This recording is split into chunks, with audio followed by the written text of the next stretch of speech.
Alright, so tech build, this is pretty much what we was working on. Again, doesn't have the flexibility of the Hanu build, just purely because this is about surviving. So the purpose of this is stopping people rushing, let people shoot at you so everyone else can shoot at them, so you become more of a distraction.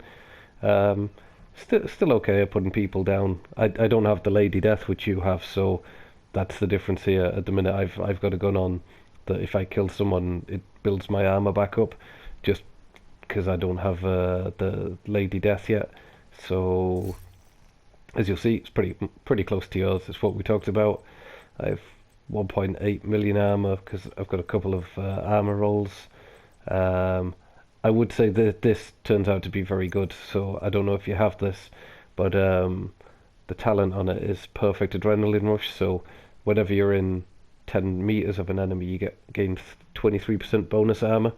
So doesn't sound overly great, but because you've got the shield on, most of the time you get a lot closer to people, or when people are rushing you because you can't move that fast. As soon as they get close, you get 23% of your armor, and because I have 1.8 million armor, it's actually a good enough amount of armor. Um, like if you double that up with the shield, but you got to remember it's not a shield build. It's not built to keep your shield alive, so your shield's not super strong, but it is there to kind of just buy you a little bit of extra time to maybe get the kill before you get put down.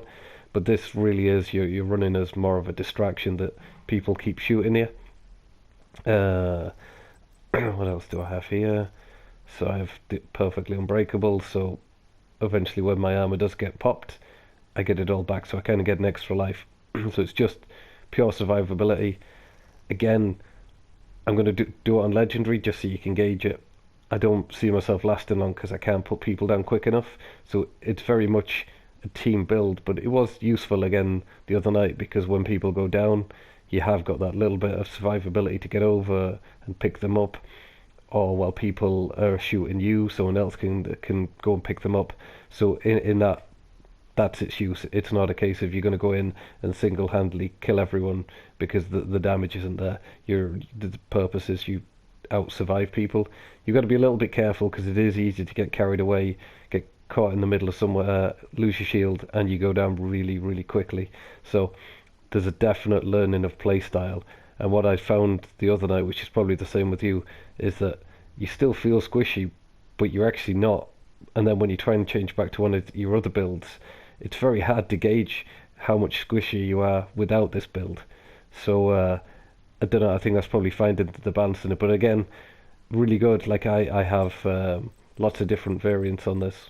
So I have this is my really attacking shield. See, I've got a lot more reds. I've got a lot more weapon damage.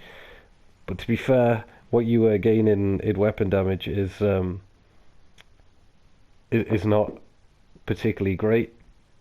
Um, I've tried a few different variations, but this is my favorite because you've got the armor.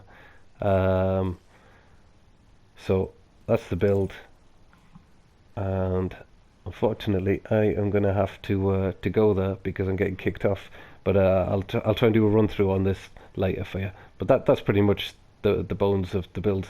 My other awesome one is my mortars, but you've already seen that work. But I was going to show you it in action because it's tricky to use in terms of learning how to place it. But because that runs with hardwire, what happens is you can use your heals to heal yourself, but you also use your heals to instantly bring back your mortar, so you constantly have your mortars out. So there's a little bit of learning in that, but that again is no harm to have as a build, because when you get an overrun and you need really big damage rain down, like it's just unbeatable. You do incredible damage. Again, a bit of learning, and I'll try and do a video on that just to show how it works. Like I imagine that if I was to use the demo build on this start, I would probably have a chance of surviving it. If I get overrun, that's when it's weak, because you do need someone to be picking off the rushes. Like it's good for slow moving, and like if they're coming through a corridor or somewhere where you can rain lots of damage down. But if anyone gets through that, or you have the stragglers or the reds that are rushing you, that's when it becomes a weak build. So that's my 4 builds that I have that are incredibly good. Three of them are very situational. The Hanu is just by far the best all round. It's good for attacking, it's good for defending, but you just can't go charging, and you have to be very clever with the way that you play it. You've got to keep an eye on when your skills come back. But that's pretty much an overview. That's how I play it. Like I say, if I can get back on to show you how I use the other ones, I will. But hopefully that's enough just to kind of get you thinking anyway. But all right, I'll talk to you soon.